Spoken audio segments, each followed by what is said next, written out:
Sebelum perayaan Ekaristi dimulai, umat silakan duduk. Kita mendengarkan riwayat singkat dari Bapak Suci Paus Fransiskus. Paus Fransiskus memiliki nama asli Jorge Mario Bergoglio. Lahir di Buenos Aires pada tanggal 17 Desember 1936. Ayahnya Mario adalah seorang imigran Italia yang bekerja sebagai akuntan di perkereta apian. Ibunya Regina Sifori adalah seorang istri yang berdedikasi tinggi membesarkan kelima anak mereka. Setelah lulus sebagai teknisi kimia, Paus Fransiskus memilih jalan imamat dengan masuk seminari tinggi keuskupan Villa Devoto, dan tanggal 11 Maret 1958 masuk novisiat Serikat Yesus. Ia menyelesaikan studinya di bidang humaniora di Chili dan kembali ke Argentina pada tahun 1963 untuk lulus dengan gelar sarjana filsafat dari Colegio de San Jose di San Miguel. Tahun 1964 sampai 65, Paus Fransiskus mengajar sastra dan psikologi di Immaculate Conception College di Santa Fe, dan pada tahun 1966 mengajar mata pelajaran yang sama di Colegio del Salvatore di Buenos Aires. Di tahun 1967 sampai 70 ia belajar teologi dan memperoleh gelar dari Colegio de San Jose.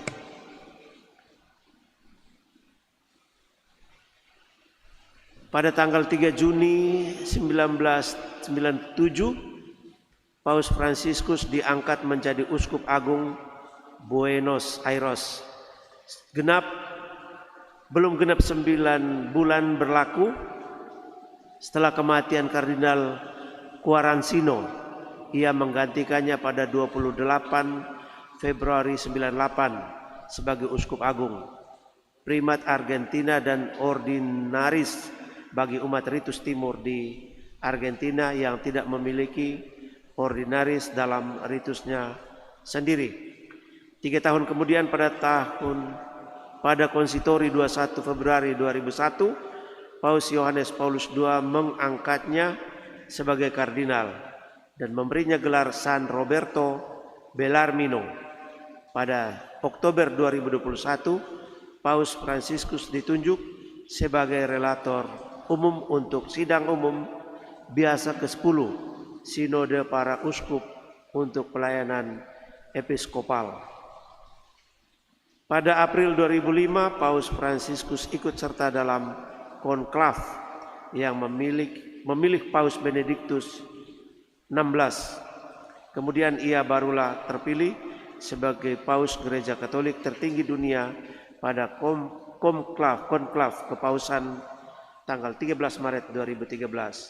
Paus Fransiskus menjadi Paus Gereja Katolik ke-266 dan Paus pertama dari benua Amerika.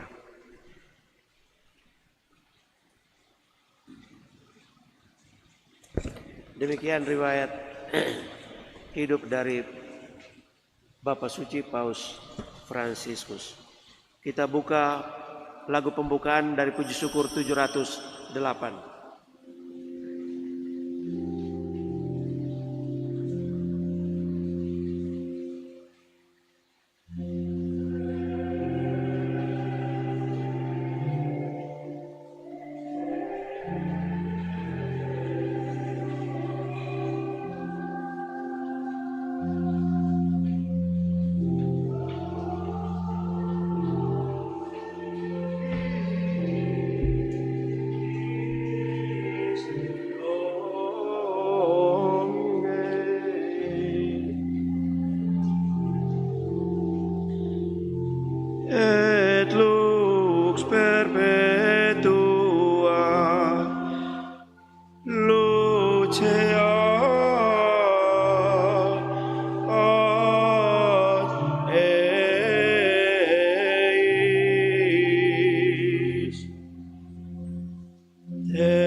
Deus in Sion,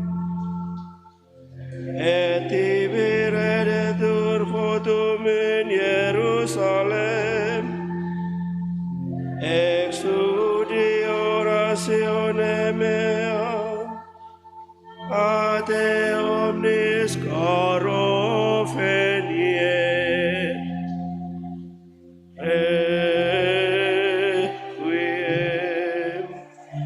eterna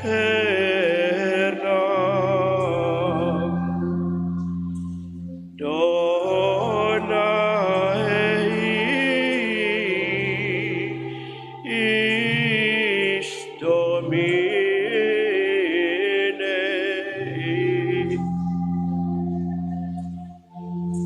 et lux perpetua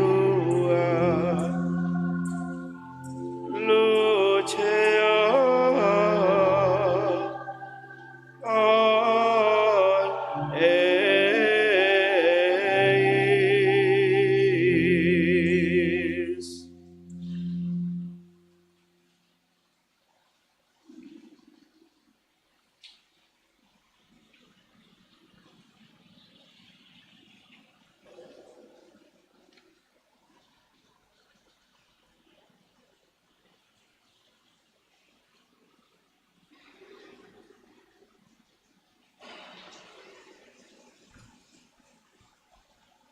Dalam nama Bapa dan Putera dan Roh Kudus.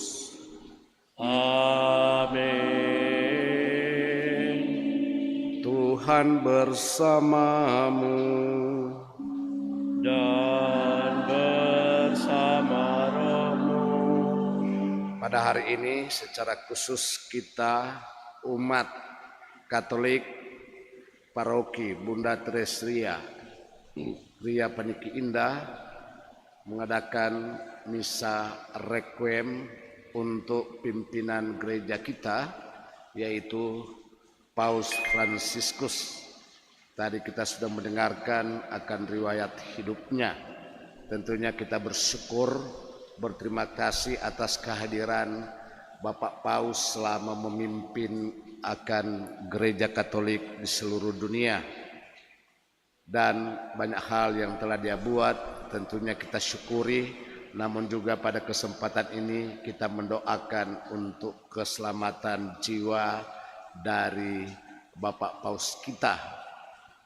Semoga ia mendapatkan tempat yang layak di sisi Tuhan sesuai dengan iman, pengharapan, dan amal kasihnya selama ia berkarya maupun hidup di dunia ini. Untuk itu agar kita layak merayakan misa requiem ini sebagai ungkapan syukur kita kepada Tuhan, marilah kita merendahkan diri, kita mengakui iman, mengakui akan segala kelemahan dan dosa-dosa kita. Saya mengaku kepada Allah yang Maha Kuasa dan kepada saudara sekalian bahwa saya telah berdosa dengan pikiran dan perkataan, dengan perbuatan dan kelalaian. Saya berdosa, saya sungguh berdosa.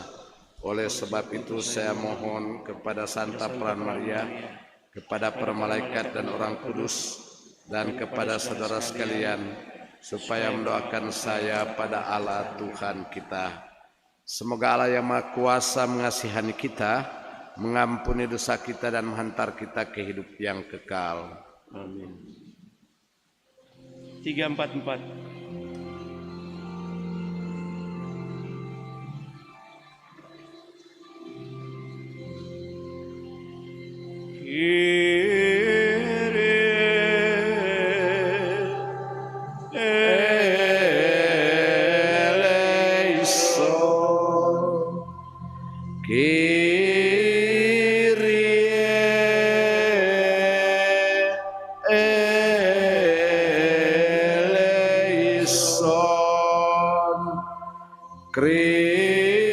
Christe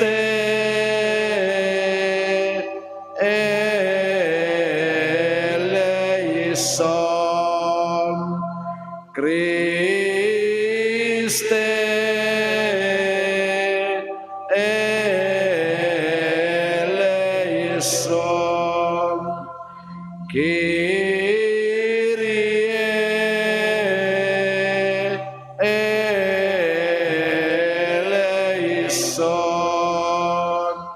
Kyrie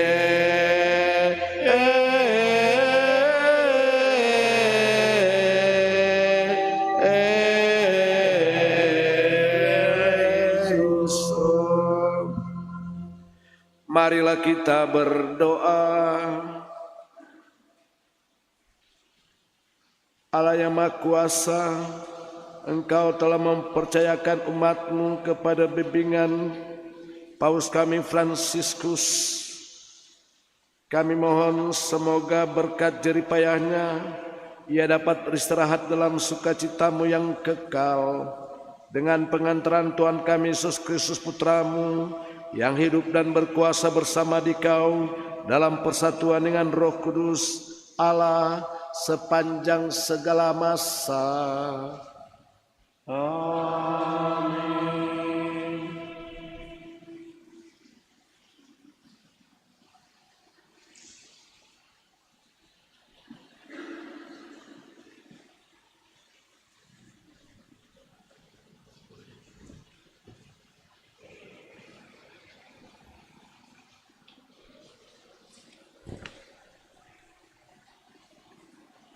Bacaan dari Kisah Para Rasul. Pada suatu hari menjelang waktu sembahyang, yaitu pukul 3 petang, naiklah Petrus dan Yohanes ke bait Allah. Di situ ada seorang laki-laki yang lumpuh sejak lahirnya, sehingga ia harus diusung. Tiap-tiap hari orang itu diletakkan dekat pintu gerbang bait Allah yang bernama Gerbang Indah untuk meminta sedekah kepada orang yang masuk ke dalam bait Allah. Ketika orang itu melihat bahwa Petrus dan Yohanes hendak masuk ke bait Allah, ia meminta sedekah. Mereka menatap dia dan Petrus berkata, "Lihatlah kepada kami." Lalu orang itu menatap mereka dengan harapan akan mendapat sesuatu dari mereka. Tetapi Petrus berkata, "Emas dan perak tidak ada padaku, tetapi apa yang kupunyai kuberikan kepadamu.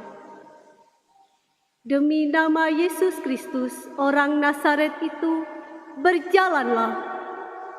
Lalu Petrus memegang tangan kanan orang itu dan membantu dia berdiri. Seketika itu juga kuatlah kaki dan mata kaki orang itu. Ia melonjak berdiri, lalu berjalan kian kemari, dan mengikuti Petrus dan Yohanes ke dalam bait Allah. Ia berjalan dan melompat-lompat serta memuji Allah. Ketika seluruh rakyat melihat dia berjalan sambil memuji Allah, mereka mengenali dia sebagai orang yang biasanya duduk meminta sedekah di gerbang indah bait Allah. Maka mereka takjub dan tercengang tentang apa yang telah terjadi padanya.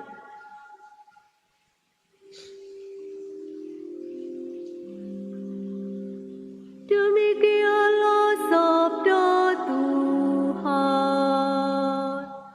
Syukur kepada Allah. Mazmur tanggapan dengan refren, biarlah bersuka hati orang-orang yang mencari Tuhan. Biarlah bersuka hati orang-orang yang mencari Tuhan. Bersyukurlah kepada Tuhan. Serukanlah namanya, maklumkanlah perbuatannya di antara bangsa-bangsa. Bernyanyilah bagi Tuhan, bermazmurlah baginya. Percakapkanlah segala perbuatannya yang ajaib. Biarlah bersuka hati orang-orang yang mencari Tuhan. Bermegahlah dalam namanya yang kudus. Biarlah bersuka hati orang-orang yang mencari Tuhan. Carilah Tuhan dan kekuatannya. Carilah selalu wajah-Nya. Biarlah bersuka hati orang-orang yang mencari Tuhan. Hai anak cucu Abraham, hamba-Nya. Hai anak-anak Yakub, pilihannya. Dialah Tuhan Allah kita. Ketetapannya berlaku di seluruh bumi. Biarlah bersuka hati orang-orang yang mencari Tuhan.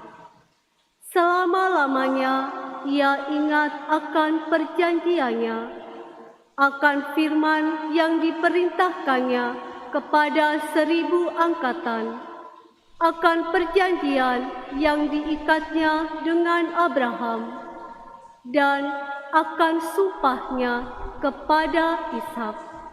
Biarlah bersuka hati orang-orang yang mencari Tuhan.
Tuhan bersamamu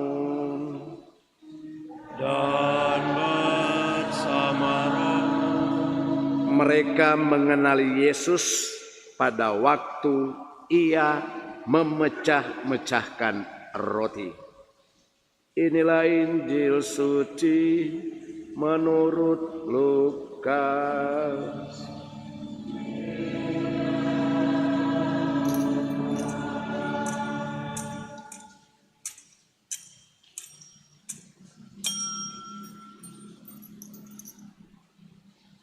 Pada hari Sabat sesudah Yesus dimakamkan, 2 orang dari murid-murid Yesus pergi ke sebuah kampung bernama Emmaus yang terletak kira-kira 7 mil jauhnya dari Yerusalem, dan mereka bercakap-cakap tentang segala sesuatu yang telah terjadi. Ketika mereka sedang bercakap-cakap dan bertukar pikiran, datanglah Yesus sendiri mendekati mereka lalu berjalan bersama-sama dengan mereka. Tetapi ada sesuatu yang menghalangi mata mereka sehingga mereka tidak dapat mengenal Dia. Yesus berkata kepada mereka, "Apakah yang kamu percakapkan sementara kamu berjalan?" Maka berhentilah mereka dengan muka muram. Seorang dari mereka namanya Kleopas menjawabnya, "Adakah engkau satu-satunya orang asing Yerusalem yang tidak tahu apa yang terjadi di situ pada hari-hari belakangan ini?" Katanya kepada mereka, "Apakah itu?" Jawab mereka, "Apa yang terjadi dengan Yesus orang Nazaret? Dia adalah seorang nabi yang berkuasa dalam pekerjaan dan perkataan di hadapan Allah dan di depan seluruh bangsa kami. Tetapi imam-imam kepala dan pemimpin-pemimpin kami telah menyerahkan dia untuk dihukum mati, dan mereka telah menyalibkannya. Padahal kami dahulu mengharapkan bahwa dialah yang datang untuk membebaskan bangsa Israel. Tetapi sementara itu telah lewat 3 hari sejak semuanya itu terjadi, dan beberapa perempuan dari kalangan kami telah mengejutkan kami. Pagi-pagi buta mereka telah pergi ke kubur dan tidak menemukan mayatnya. Lalu mereka datang dengan berita bahwa telah kelihatan kepada mereka malaikat-malaikat yang mengatakan bahwa Yesus hidup. Dan beberapa teman kami telah pergi ke kubur itu dan mendapati bahwa memang benar yang dikatakan perempuan-perempuan itu, tetapi Yesus sendiri tidak mereka lihat. Lalu ia berkata kepada mereka, "Hai kamu orang bodoh, betapa lambannya hatimu sehingga kamu tidak percaya akan segala sesuatu yang telah dikatakan oleh para nabi. Bukankah Mesias harus menderita semuanya itu untuk masuk ke dalam kemuliaannya?"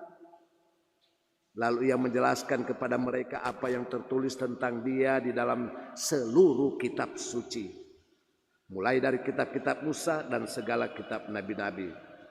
Sementara itu mereka mendekati kampung yang mereka tuju. Ia berbuat seolah-olah hendak meneruskan perjalanannya, tetapi mereka mendesaknya dengan sangat, "Tinggallah bersama-sama dengan kami, sebab hari telah menjelang malam dan matahari hampir terbenam." Lalu masuklah ia untuk tinggal bersama-sama dengan mereka. Waktu duduk makan dengan mereka, ia mengambil roti, mengucap berkat, lalu memecah-mecahkan roti itu dan memberikannya kepada mereka. Ketika itu terbukalah mata mereka dan mereka pun mengenal dia. Tetapi Yesus lenyap dari tengah-tengah mereka. Kata mereka seorang kepada yang lain, "Bukankah hati kita berkobar-kobar ketika ia berbicara dengan kita di tengah jalan, dan ketika ia menerangkan kitab suci kepada kita?" Lalu bangunlah mereka dan langsung kembali ke Yerusalem. Di situ mereka mendapati ke-11 murid. Mereka sedang berkumpul bersama-sama dengan teman mereka. Kata mereka kepada murid itu, "Sungguh Tuhan telah bangkit dan telah menampakkan diri kepada Simon." Lalu kedua orang itu pun menceritakan apa yang terjadi di tengah jalan dan bagaimana mereka mengenali Yesus pada waktu ia memecah-mecahkan roti. Demikianlah sabda Tuhan. Terpujilah Kristus. Umat yang terkasih, kata-kata yang paling indah dan paling mengena untuk iman kita, yaitu mereka mengenali Yesus pada waktu ia memecah-mecahkan roti. Sekarang ini begitu banyak hal, baik fisik, rohani maupun apapun, yang memperkenalkan tentang Yesus. Baik ajaran, baik mujizat, baik doa, baik ibadah. Di mana zaman ini Yesus memperkenalkan diri dan apa yang dikatakan olehnya, yaitu bahwa aku akan menyertai gerejaku sampai akhir zaman. Dan hal ini terbukti sejak kebangkitan Yesus, bahwa meskipun orang katakan bahwa pemikiran orang waktu itu bakal otomatis selesai, tetapi akhirnya murid-muridnya, khususnya para rasul, yakin dan percaya bahwa kematian seseorang itu bukan selesai, tetapi awal untuk menuju rumah Bapa. Itu. Sehingga kita ada sakramen, ya, ada ibadah untuk mendoakan orang mati. Inilah keistimewaan orang. Dan bahwa kata-kata Yesus bahwa aku akan menyertai kamu sampai akhir zaman, mulai terbukti dengan mujizat, yaitu penampakan Yesus kepada murid Emmaus. Dan untuk sekarang ini bahwa Yesus hadir dalam bentuk sakramentalia maupun sakramen. Harus umat bedakan, sakramentalia itu sarana-sarana atau simbol-simbol di mana lewat atau doa, lewat perbuatan-perbuatan, gambar dan sebagainya, sakramen-sakramen atau perbuatan-perbuatan kudus baik di mana orang mengenal Yesus, oh Yesus hadir. Tetapi sakramen yaitu bahwa betul-betul Yesus hadir dalam perbuatan sakramen itu. Misalnya permandian, baik sendiri yang mempermandikan lewat imam. Ya, ekaristi, baik sendiri yang mengadakan ekaristi dan membagi-bagikan roti. Itu sakramen, tanda kehadiran yang nyata dalam kehidupan orang. Sakramen pengampunan, Yesus sendiri yang memberikan pengampunan lewat imam, lewat Bapa pengakuan. Sakramen pengakuan, sakramen imamat, yaitu Yesus sendiri yang mentabiskan ya para imam. Sakramen perkawinan, Yesus sendiri hadir dan meneguhkan perkawinan dari orang. So, itu waktu berjanji di atas kitab suci. Sakramen apa lagi? Orang sakit, Yesus sendiri yang hadir memberikan kekuatan dan pengharapan. Sakramen apa lagi? Minyak suci, Yesus sendiri yang memberikan pengharapan. Itu sakramen. Sakramen adalah tanda kehadiran Kristus yang nyata. Dan dari semua sakramen-sakramen di mana nyata-nyata benar bahwa Yesus hadir secara konkret, yaitu lewat tubuh dan darahnya yang torang sambut. Sehingga kenapa umat Katolik yakin dan percaya dan harus melaksanakan itu ekaristi sebagai sumber puncak dan kehidupan umat Katolik. Itulah bukti nyata yang pertama bahwa dia hadir menyertai murid-muridnya, para rasul dan murid-muridnya sampai sekarang ini, yaitu pertama-tama mereka lihat di apa? Yaitu pemecahan roti atau ekaristi. Untuk itu saya mengajak secara singkat, marilah orang mencintai perayaan ekaristi. Kedua yang saya mau sampaikan bahwa hari ini secara khusus gereja Katolik dan seluruh dunia dan secara khusus kita umat Katolik yang ada di paroki Bunda Teresia di Paniki Indah mau mengucap syukur. Mungkin ada orang bilang begini, kok misarequiem kok mengucap syukur, artinya apa? Orang mau mengucap syukur sebagai tanda iman kita kepada Allah. Berarti mengucapkan Tuhan terima kasih karena Engkau telah memberikan sosok pimpinan umat teladan bagi kami untuk hidup, untuk mencapai kekudusan. Sekaligus di samping ucapan syukur ini, orang mau berdoa untuk pimpinan kita yang telah meninggal beberapa hari yang lalu, yang sekarang jasadnya masih dihormati oleh seluruh dunia, baik umat Katolik maupun non-Katolik maupun pemerintah. Dengan menyatakan, ada yang menyatakan lewat bendera setengah tiang, orang juga berdoa dan sebagainya. Orang bangga bahwa orang mempunyai pimpinan gereja, pimpinan agama yang dikenal, dianggap bahwa dia gelar sebagai Bapak perdamaian dunia, Bapak yang mempersatukan umat manusia tanpa pandang bulu dengan keteladanan.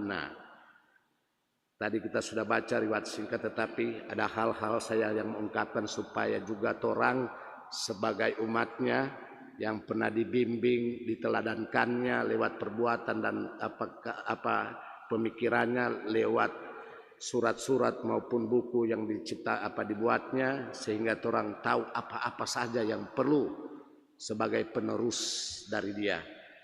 Yaitu bahwa dia naik tahta dengan tekad untuk melakukan perbuatan. Akan ada beberapa orang yang lebih menginginkan pemimpin yang lebih liberal, tetapi dia adalah seorang yang moderat, ya, di mana dia mempertimbangkan baik tradisional maupun modern, tetapi dia lebih di tengah. Ia mengangkat lebih dari 140 kardinal dari negara-negara non Eropa yang dulunya biasa orang cuma lebih ke bagian Eropa, mewariskan kepada penerusnya sebuah gereja yang jauh lebih berwawasan global daripada gereja yang diwarisinya. Dan untuk memberi contoh, ia adalah paus sederhana yang memilih untuk tidak tinggal di Istana Apostolik Vatikan lengkap dengan Kapel Sistina, tetapi di blok modern sebelahnya yang dibangun oleh Paus Yohanes. Jadi saya pernah berkunjung mengelilingi juga kota Vatikan. Memang indah, tetapi dikelilingi oleh tembok sehingga seperti di penjara. Maka ia minta tidak tinggal di dalam tetapi di luar Vatikan, yaitu di negara.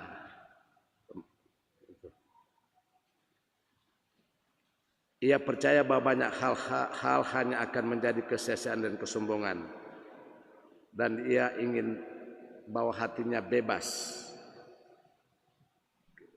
Ia juga berharap bisa mengguncang institusi gereja, meningkatkan misi bersejarah gereja dengan menyingkirkan pertikaian internal, berfokus pada kaum miskin dan mengembalikan gereja kepada masyarakat. Dan ini terbukti di mana meskipun dia sudah cukup tua, tetapi dia berkunjung ke negara-negara tanpa melihat negara-negara itu apakah mayoritas Katolik atau Kristen, tetapi bahkan negara Indonesia pun membuktikan bahwa meskipun mayoritas Muslim, tetapi dia hadir, dia datang bukan hanya untuk umat Katolik saja, tetapi untuk masyarakat dunia. Jika saya harus memilih antara gereja yang terluka, yang turun ke jalanan, dan gereja lainnya, maka ia memilih untuk gereja yang terluka. Dia juga memperhatikan untuk orang-orang yang tertindas, orang-orang yang tidak akui dengan situasi keadaan, misalnya homoseksual. Memang sesuai aturan gereja bahwa itu adalah perbuatan yang salah, melawan kodrat. Tetapi dia mengecam perbuatan homoseksual, tetapi orang-orang yang berbuat itu adalah manusia, harkat dan martabatnya dihormati. Bahkan sampai heboh bahwa paus sudah menikahkan homoseksual dan lesbian. Tidak. Dia bilang itu mereka tetapi bahwa orangnya itu dia homo atau lesbi harus dihormati, di mana banyak negara, banyak orang menyingkirkan, bahkan kalau perlu bunuh mereka yang homoseksual dan lesbi. Tetapi paus dengan tegas mengatakan perbuatan mereka memang salah menurut kodrat. Kenapa? Menyimpang, dan perbuatan mereka itu lakukan karena situasi dan keadaan, penyakit atau bagaimana. Tetapi orangnya adalah tetap harus dihargai, harus dihormati. Itu. Sehingga sampai sekarang dia tidak mengizinkan perkawinan homoseksual dan lesbian, laki-laki dan laki-laki, perempuan dan perempuan, karena melanggar kodrat hakikat. Seperti yang dikatakan oleh Allah sendiri bahwa dia menciptakan pria dan wanita untuk menikah, bukan pria dan wanita dan wanita. Itu. Dia juga pada tahun 2022 yang menjadi paus pertama dan lebih dari satu memakamkan pendahulunya setelah Paus Emeritus Benedict pada itu. Pas satu, ia juga memiliki masalah kesehatan sendiri dengan beberapa kali dirawat rumah sakit. Namun ia bertekad untuk melanjutkan upayanya mempromosikan perdamaian global dan dialog antar agama, sehingga dalam karyanya dia ke Emirat Arab akhirnya di sana bisa dibangun gereja-gereja, dan sekarang Arab juga bahwa sudah membuka diri di negara-negara yang dikatakan fundamentalis atau segala macam, tetapi akhirnya saling menerima sebagai harkat dan martabat manusia, bukan agamanya, bukan aturannya, tetapi bahwa kita adalah di hadapan Tuhan sederajat dan sehakikat. Menyangkut iman, agama, pemerintah berlainan menurut aturan-aturan masing-masing. Dia merupakan paus pada tahun 2013. Ia ikut serta dalam pawai anti aborsi di Roma. Dan kenapa perbuatan aborsi itu melanggar harkat dan martabat manusia? Karena membunuh manusia. Sehingga dia dengan jelas, meskipun banyak negara sudah mengizinkan dan dia kecap bahwa pemerintah negara tersebut melegalkan pembunuhan, sehingga dia melarang dan dianggap dosa berat karena melawan kodrat manusia. Bahwa kita manusia diciptakan oleh Allah sebagai manusia yang termulia dari ciptaan-ciptaan. Jadi itu nilai kehidupan dia hargai. Ia juga meminta para dokter kandungan untuk menggunakan hati nurani mereka dan mengirimkan pesan ke Irlandia saat negara itu mengadakan referendum tentang topik ini, yaitu memohon kepada orang-orang di sana untuk melindungi mereka yang rentan. Ia menentang penabisan perempuan dengan menyatakan bahwa Paus Yohanes Paulus II telah sekali dan untuk selamanya menutup kemungkinan tersebut. Jadi kenapa sampai sekarang menjadi perdebatan dari dulu sampai sekarang bahwa untuk menjadi imam hanyalah yang ditabiskan untuk menjadi imam hanyalah laki-laki. Ini menghargai juga harkat martabat wanita. Wanita punya tugas yang lain, laki-laki punya tugas yang lain.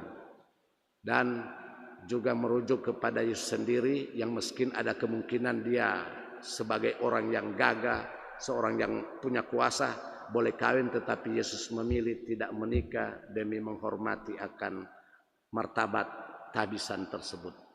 Bahkan para rasul ketika mereka ditabiskan, mereka meninggalkan keluarga mereka untuk selibat. Memang ada isu-isu bahwa pastor juga boleh kawin atau tidak, tetapi paus kita cukup keras mengatakan bahwa para pastor harus menghormati akan harkat tabisannya, yaitu sebagai pastor yang harus mengucapkan selibat, tidak menikah. Dan meskipun pada awalnya ia tampak mengisikan penggunaan kontrasepsi untuk mencegah penyakit, ia memuji ajaran Paulus ke-6 tentang masalah ini yang memperingatkan bahwa ia bisa mereduksi perempuan menjadi alat kepuasan pria. Dan dalam hal ini juga Paus tetap berpegang teguh untuk mempertahankan yaitu KB alamiah. Sebab terbukti dengan adanya alat-alat kontrasepsi akhirnya seks menjadi alat untuk mencari dan kepuasan akan ego pria maupun wanita. Sehingga tidak lagi bahwa seksualitas itu yaitu hubungan, seksualitas itu bukan sebagai tanda cinta kasih, tetapi itu dia lihat. Jadi Paus ini sedikit mengatakan bahwa bukan hak asasi manusia untuk memakai, tetapi Yesus memberi Paus kita ini memberikan pengertian bahwa seksualitas itu bukan alat komoditas untuk pelampiasan nafsu maupun untuk pencarian.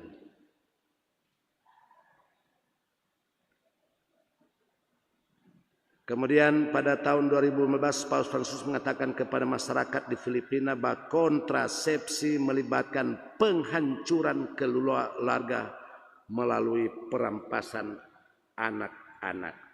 Sehingga sekarang lagi heboh di Amerika, di benua Eropa, bahwa akhirnya ketika mereka memakai kontrasepsi, akhirnya ketika orang mau cari anak so susah karena akibat dengan pemakaian kontrasepsi dan juga pengguguran.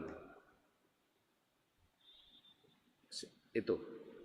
Jadi orang bersyukur, bagi orang berpikir baik-baik. Kalau masih ada kesempatan, sehingga saya berulang-ulang, kalau ada kesempatan mau dapat anak, silakan. Tentunya dengan risiko-risiko yang mesti dipikirkan demi pendidikan dan sebagainya. Dan kalau orang memang mau mencegah anak, pakailah KB alamiah, baik suhu basal maupun perhitungan kalender dan sebagainya. Kami juga belajar sebenarnya. Cuma kalau pastor bicara itu memang pastor kurang ajar ya. Kemudian paus kita juga terkenal dengan sikap dan perbuatannya, yaitu menangani pelecehan anak yang dilakukan oleh para tertabis maupun pimpinan-pimpinan umat. Dan banyak uskup maupun imam yang dipenjarakan karena hal tersebut. Dia berani. Jangan dikatakan bahwa jangan cuma bicara-bicara tentang pelecehan, tetapi para tertabis juga melaksanakan hal tersebut. Sehingga juga di Keuskupan Manado kita sudah cukup ketat, ketika ada isu itu maka langsung diberikan suspensi, yaitu pelanggaran imam untuk titik-titik dan tergesa sampai dia bertobat, baru juga dikembalikan tugas dan haknya. Tetapi kalau dia dalam hal kasus berat, langsung diekskomunikasikan sebagai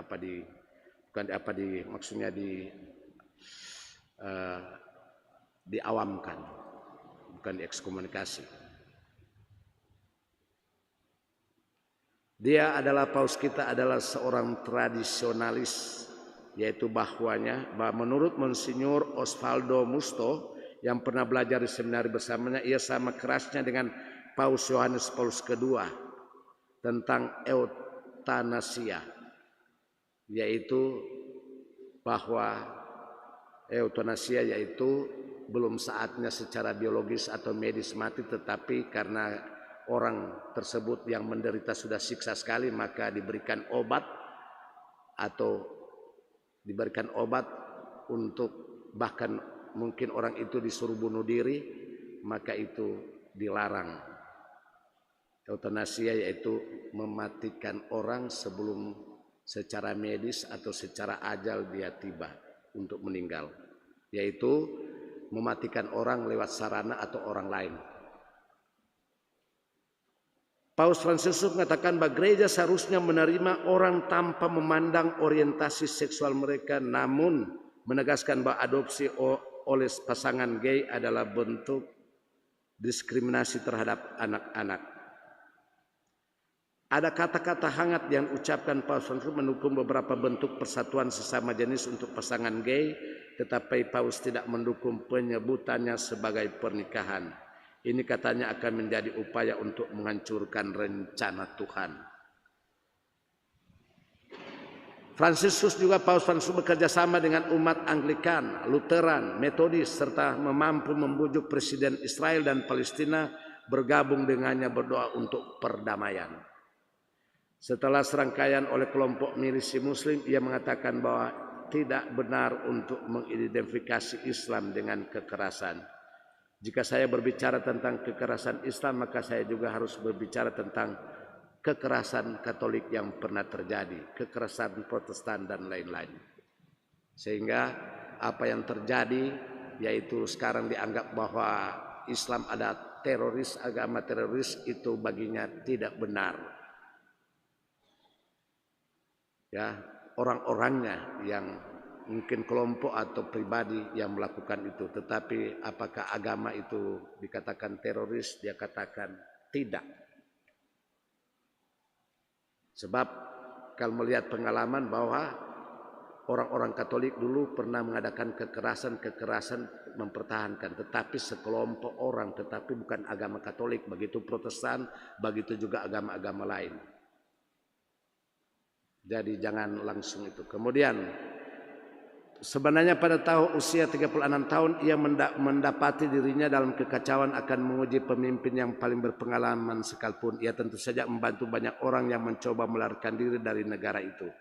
Ia juga memiliki perbedaan pendapat dengan sesama biarawan Yesus yang memandang bahwa Bergoglio kurang tertarik pada teologi pembebasan sintetis antara pemikiran Kristen dan sosiologi Marxis yang berusaha untuk menumbangkan ketidakadilan. Ia sebaliknya lebih memilih bentuk dukungan pastoral yang lembut tentang teologi-teologi yang dilihat sebagai bertentangan dengan teologi Katolik. Artinya bahwa paus kita ini menilai bahwa teologi yang dilihat bertentangan ada hal-hal positif yang baik yang perlu diambil untuk mengembangkan teologi Katolik. Seperti Marxisme, komunisme, liberalisme, ya, yang bagi teologi Katolik dianggap tidak baik buruk, tetapi bahwa ada hal-hal yang mereka perjuangkan yang adalah senafas dengan teologi Katolik. Sehingga dia katakan harus bijaksana dan harus dilihat akan ajaran-ajaran tersebut dalam karya pastoral. Karena misalnya contoh Marxis komunis yaitu memperjuangkan orang-orang yang tertindas. Liberal yaitu kebebasan untuk berpendapat, tetapi sudah terjadi liberalisme dan sebagainya. Hal-hal yang mereka perjuangkan sebenarnya baik, tetapi di dalam prakteknya salah. Kemudian paus kita adalah pria dengan selera sederhana.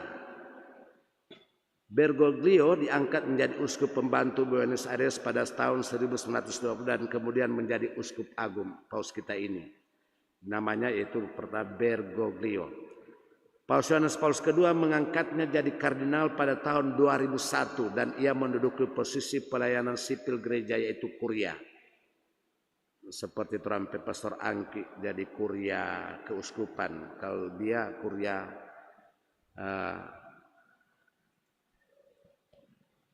kepausan. Yaitu anggota kuria berarti menentukan kebijakan-kebijakan pastoral untuk di daerah. Ia membangun reputasi sebagai seorang pria dengan hidup yang sederhana. Bergoglio menghindari banyak kemewahan yang biasa dimiliki oleh seorang pejabat gereja senior. Ia biasa menggunakan pesawat dengan kelas ekonomi dan lebih suka mengenakan jubah hitam seorang imam ketimbang jubah merah dan ungu yang menjadi warna kebesaran di posisi barunya. Sebenarnya pastor itu biasa pakai jubah hitam, tapi sekarang lebih banyak warna-warni. Dalam khotbah-khotbahnya, paus kita menyerukan inklusi sosial dan mengkritik pemerintahan yang gagal memperhatikan orang-orang termiskin dalam masyarakat. Dia katakan kita hidup di bagian dunia yang paling tidak setara, katanya, yang tumbuh paling pesat namun paling sedikit mengurangi penderitaan. Ia bahkan dituduh terlibat dalam penculikan 2 imam oleh militer selama Perang Kotor Argentina.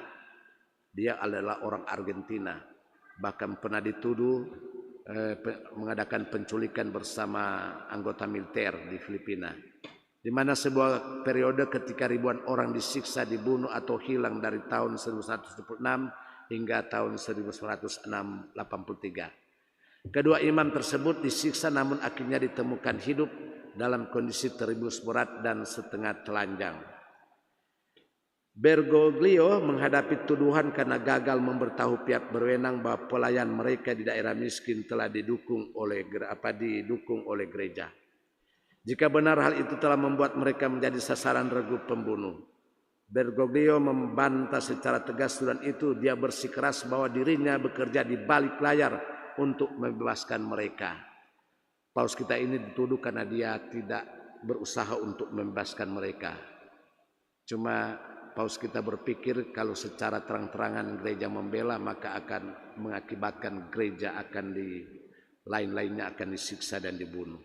Sehingga dia di belakang layar, karena orang tahu terjadi perang antara Inggris dan Argentina, dianggap daerah penjajahan.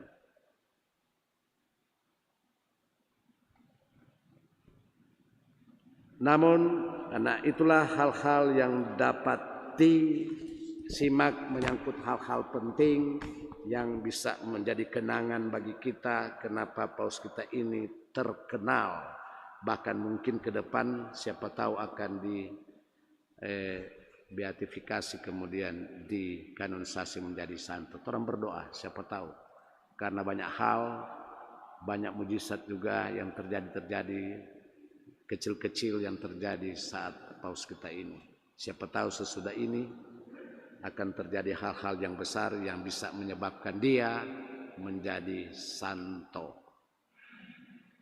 Nah, pada ada akhir sebelum dia meninggal, yaitu Paus tampak lelah, umum merasa puas setelah dia hadir mengucapkan selamat Paskah kepada seluruh umat Katolik yang ada di dunia, bahwa kemudian dia mengucapkan Paus tampak lelah namun merasa puas setelah menyapa langsung umatnya. Dia kemudian mengucapkan terima kasih kepada Strapeti. Terima kasih telah membawa saya kembali ke alun-alun ini, ucap Paus Fransiskus kepada Strapeti pada saat itu.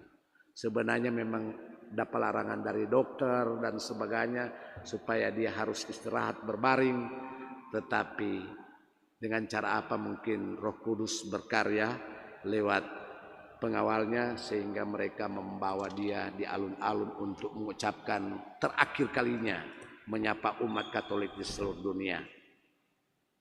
Kata-kata terakhir Paus Fransiskus sebelum meninggal dunia pada Senin tanggal 21 April pagi disampaikan kepada perawat pribadinya, yaitu Massimiliano Strapeti.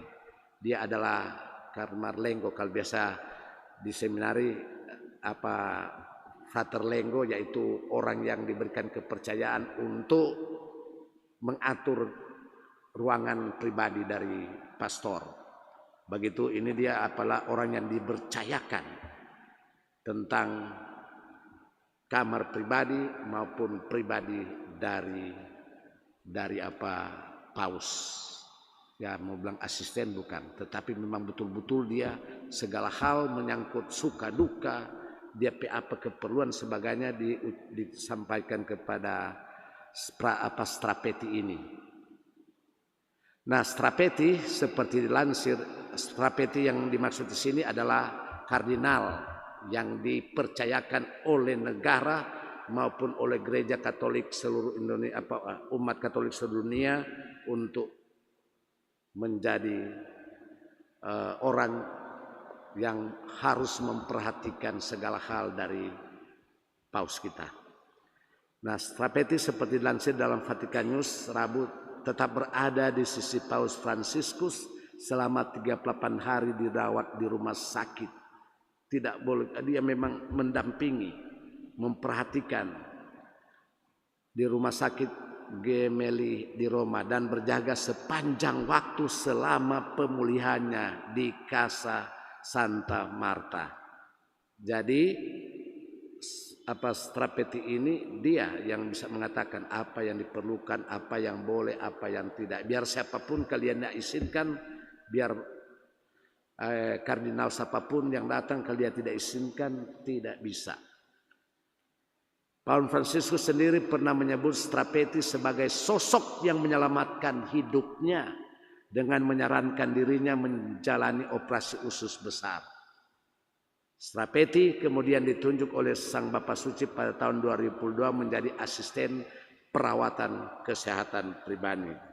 Strapeti juga menjadi sosok yang mendorong sang pemimpin gereja Katolik sedunia untuk menyapa langsung umat dengan Pop Mobile di alun-alun Santo Petrus pada Minggu Paskah. Mungkin dia lihat terakhir kalinya tahu, maka kesempatan untuk Pada saat itu Paus Fransiskus ingin memberikan kejutan terakhir yang bermakna kepada 50.000 umat Katolik yang menghadiri Paskah pada Minggu tanggal 24 April. Itulah yang terjadi, menyangkut hal-hal yang perlu orang perhatikan, orang syukuri, dan juga orang doakan untuk kelemahan, kekurangan, atau hal-hal yang membuat umat sedunia mungkin kecewa atau sakit hati dan sebagainya. Mari orang persembahkan dalam misa tirakatan ini, sekaligus juga mensyukuri untuk kehadiran Bapak Paus kita yang telah dipanggil oleh Tuhan. Semoga demikian. Mari kita bangkit berdiri, membaharui iman kepercayaan kita. Aku percaya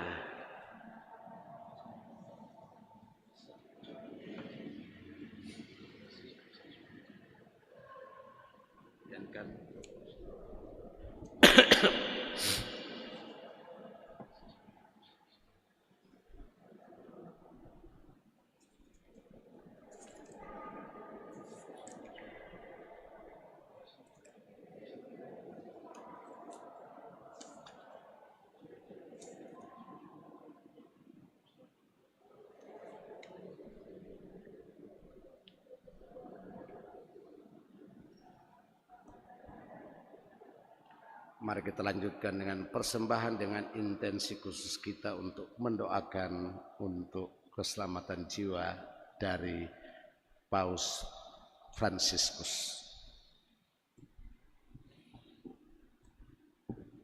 Nyanyikan lagu persembahan.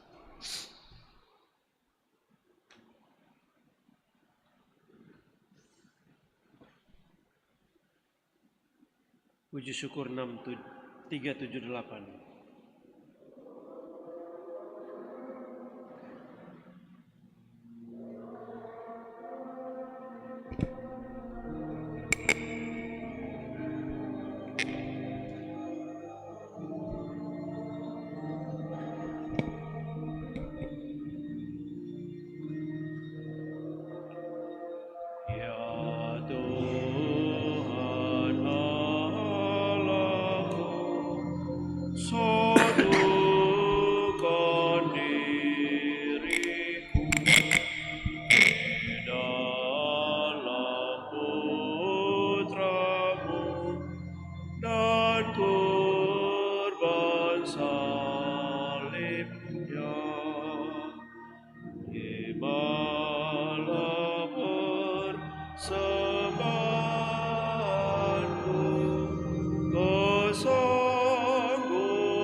Berdoalah saudara-saudari supaya persembahanku dan persembahanmu berkenan pada Allah Bapa yang Maha Kuasa. Semoga persembahan ini diterima demi kemuliaan Tuhan dan keselamatan kita, serta seluruh umat Allah yang kudus. Amin. Allah yang Maha Murah, kami mohon belas kasihan-Mu bagi Paus kami Fransiskus. Semasa jabatannya ia mempersembahkan kurban ini untuk keselamatan umat. Semoga sekarang kurban yang sama ini mendatangkan pengampunan baginya dengan pengantaran Kristus Tuhan kami. Amin. Kita siapkan doa syukur agung yang ketiga. Tuhan bersamamu Dan bersama rohmu, marilah mengarahkan hati kepada Tuhan.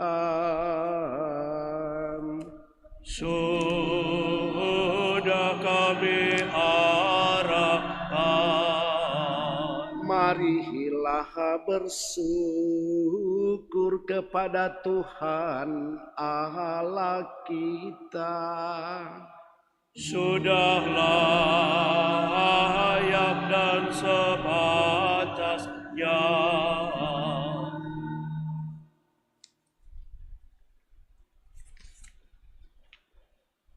Sungguh pantas dan benar, layak dan menyelamatkan bahwa kami selalu dan dimanapun bersyukur kepadamu Tuhan Bapa yang kudus, Allah yang Maha Kuasa dan kekal, dengan pengantaran Kristus Tuhan kami.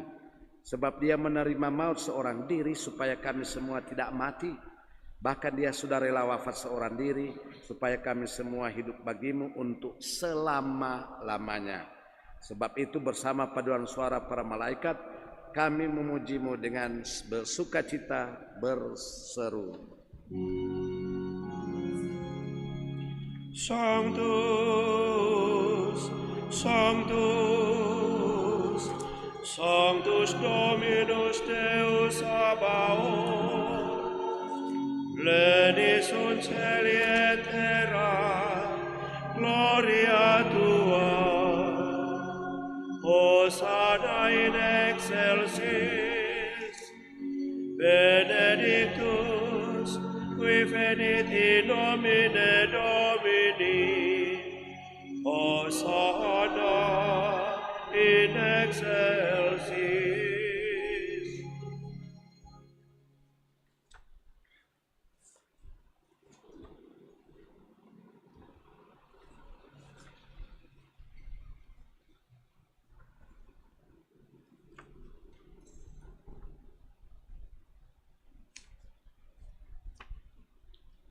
Sungguh kuduslah Engkau Tuhan, sungguh kuduslah Engkau dan pantas dimuliakan Allah penyayang manusia, sebab Engkau selalu mendampingi kami dalam perjalanan hidup. Sungguh terberkatilah putramu yang hadir di tengah-tengah kami ketika kami dihimpun oleh kasih-Nya seperti dahulu bagi para muridnya. Demikian pula kini bagi kami, dia menjelaskan isi kitab suci dan memecah-mecahkan roti. Maka kami mohon kepadamu Bapa yang penuh kasih, sudilah mengutus Roh Kudus-Mu supaya dia menguduskan persembahan roti dan anggur ini agar menjadi bagi kami tubuh dan darah Tuhan kami Yesus Kristus. Pada hari sebelum menderita, pada perjamuan malam terakhir, dia mengambil roti dan memberkati, lalu memecah-mecahkan roti itu dan memberikannya kepada murid-muridnya seraya berkata, terimalah dan makanlah kamu semua, inilah tubuhku yang diserahkan bagimu.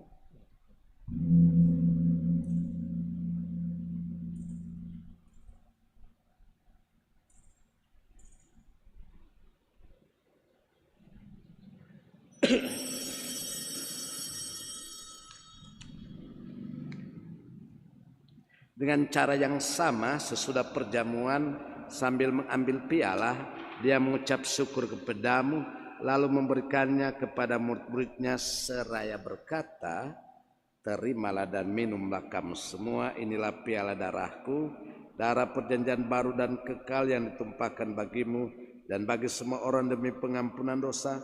Lakukanlah ini sebagai kenangan akan aku.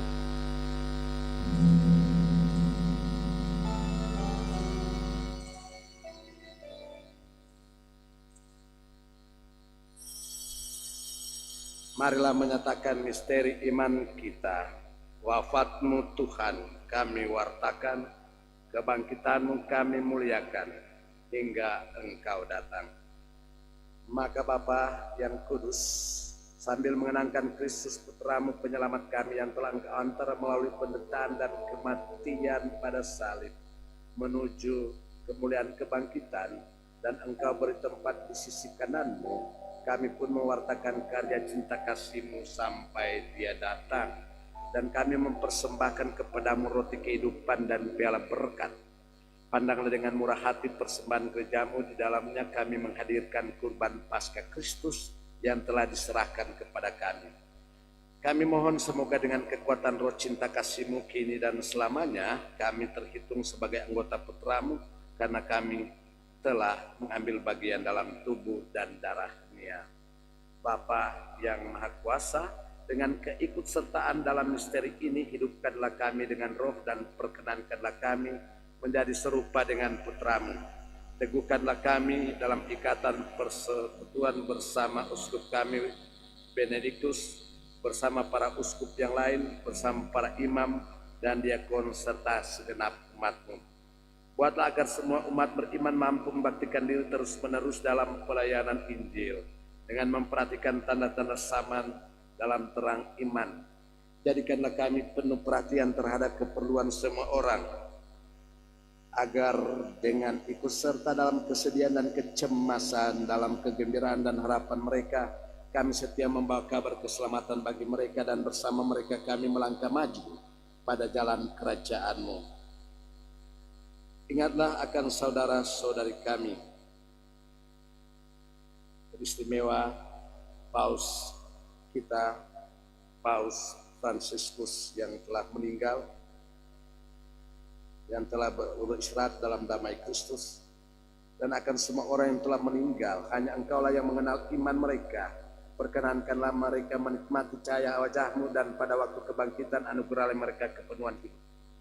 Sesudah siara di dunia ini berakhir, perkenankanlah kami juga mencapai kediaman abadi, tempat kami akan selalu hidup bersama dengan Engkau, dan bersama Santa Peran Maria Bunda Allah, Santo Yosef mempelainya, bersama para rasul dan martir-Mu. Dan dalam kesatuan dengan semua orang kudus kami akan memuji dan mengagungkan Dikau melalui Yesus Kristus Putra-Mu. Dengan pengantaraan Dia, bersama Dia dan dalam Dia, bagi-Mu Allah Bapa yang Maha Kuasa, dalam persekutuan dengan Roh Kudus, segala hormat dan kemuliaan sepanjang segala masa. Amin.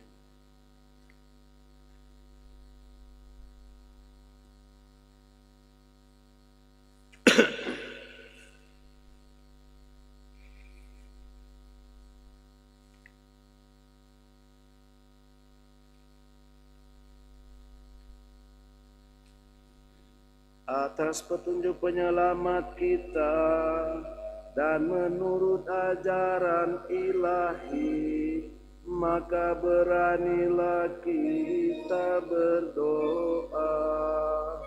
Bapa kami yang ada di surga, dimuliakanlah nama-Mu, datanglah kerajaan-Mu, jadilah kehendak-Mu di atas bumi seperti di dalam surga. Berilah kami rezeki pada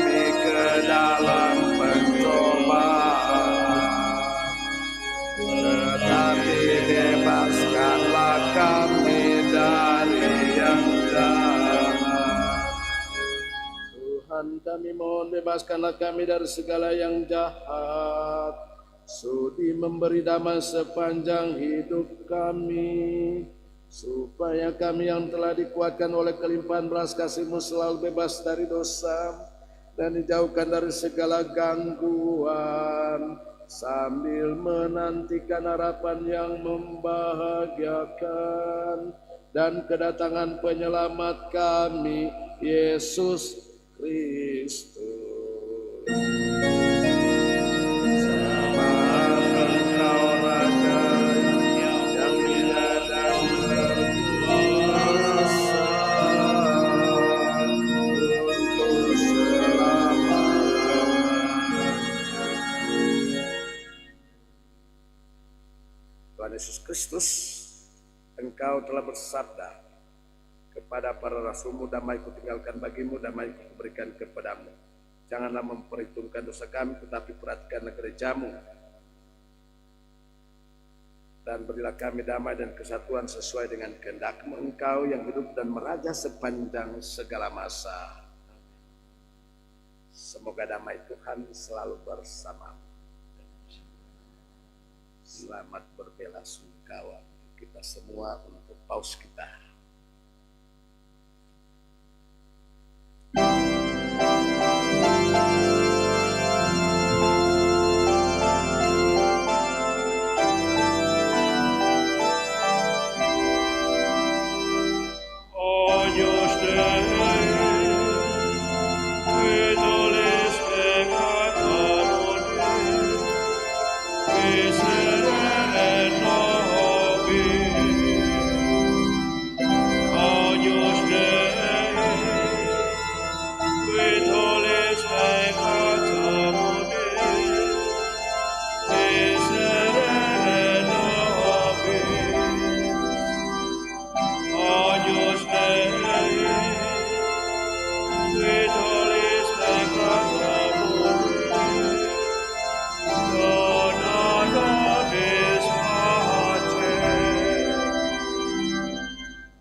Lihatlah anak domba Allah, lihatlah Dia menghapus dosa dunia.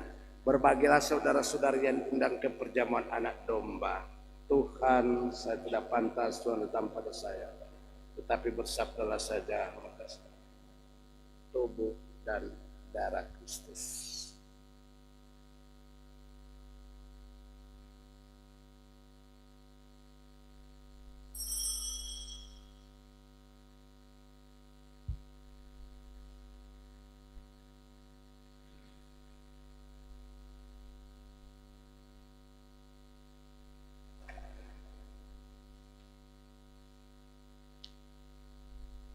Empat 18.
Marilah kita berdoa.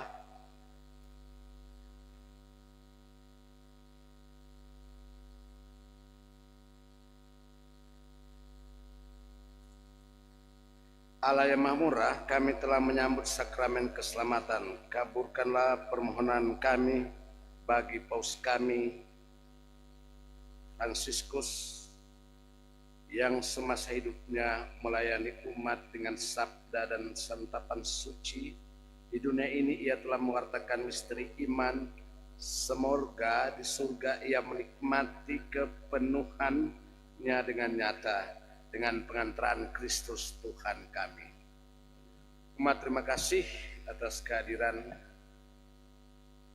di mana kita sudah mengambil bagian dalam misa tirakatan untuk bersyukur dan mendoakan untuk keselamatan jiwa dari pimpinan kita yang sekarang untuk gereja Katolik disebut sede vacante, yaitu tahta kosong, tidak ada pimpinan. Dan untuk menjadi pimpinan gereja maupun negara Vatikan yaitu kardinal apa disebut. Nantinya sesudah pemakaman akan diadakan pemilihan pimpinan gereja Katolik seluruh dunia. Jadi Tuhan doakan, dan kita masih masuk di dalam masa perkabungan, diberikan kesempatan nanti turun dengar DP saat pemakaman. Untuk itu sangat diharapkan, dimintakan baik pribadi maupun keluarga, kelompok, umat yang ada, baik doa bersama atau pribadi, orang mendoakan, mengingat dalam doa-doa kita untuk Paus Fransiskus yang sudah melayani kita selama sebentar di dalam Tuhan. Untuk itu terima kasih kepada kita semua yang mewakili akan seluruh umat paroki telah mendoakan untuk Paus kita. Untuk itu mari kita mohon berkat Tuhan.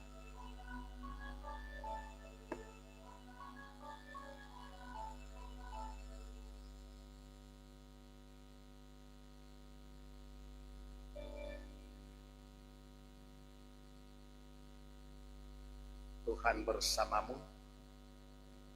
Semoga saudara sekalian dibimbing, diberkati oleh Allah yang Maha Kuasa, Bapa, Putra, dan Roh Kudus. Pergilah, misa sudah selesai. Syukur pada Allah. 623 puji syukur.